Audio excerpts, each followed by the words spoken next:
Aholining ertangi kunga ishonchi ortishi va bugundan rozilik hissi bilan yashashini ta'minlashda murojaatlar bilan ishlashning samarasi yuqori albatta. Biror murojaatning ijobiy yechim topgani ko'plab insonlarning tashvishi aridi deganidir. Navoiy viloyati Nurota tumani Temurqovuq mahallasida ham elektr energiyasi ta'minoti bilan bog'liq muammo mahalliy aholining murojaatidan so'ng ijobiy hal etildi. Muxbirimiz Shiringul Asoyeva reportaji shu haqida. Fuqarolar tilida bugun yana shukrona, bunga sabab bor albatta. Navoiy viloyati Nurota tumani Temurqovuq mahallasida yashovchilar bu kunni uzoq kutgan edilar. Birgina mas'ul mutasaddilarga emas, bizning dasturimizga ham murojaat yo'llagan mahalliy aholiga masala hal etilishi ta'kidlangan jarayon va nihoyat o'z isbotini topdi. Ya'ni Temurqovuqda endi elektr energiya bilan bog'liq muammo qolmadi. Chekka hudud yaqin kunlargacha mahalladagi eski transformator, kuchlanishi past bo'lgan elektr toki, qo'lbola simyog'ochlari va ulardan o'tkazilgan uzuq-yuluq tok simlaridan foydalanib kelgan.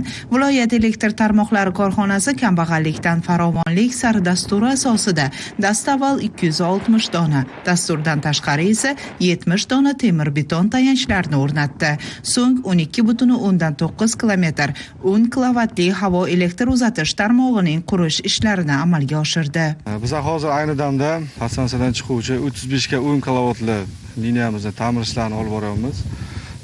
Buning masofasi uzunligi 80 kilometrga yaqin masofani qisman kamaytirish va bu bilan o'sha liniyada sodir bo'ladigan poteryalarni oldini olish, aholiga uzluksiz elektr ta'minotini yetkazib berish ishlarini olib boryapmiz. Bundan maqsadimiz aholini uzluksiz va sifatli elektr energiya bilan ta'minlash.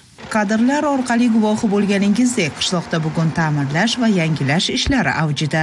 To'rabek ota Aymirov shu maskanda tug'ilib o'sgan. Mavjud muammoga yillar davomida guvoh bo'lgan otaxon amalga oshirilayotgan ishlardan mamnunligini bildirdi.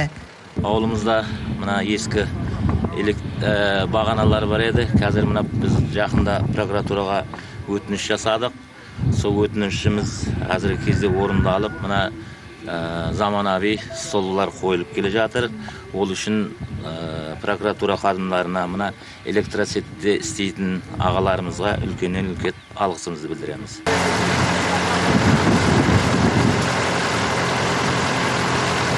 Bugun xoh markaz bo'lsin yoki chekka hudud, shu joyda aholi yashaydimi, demak davlat vakillarining doimiy nazoratida.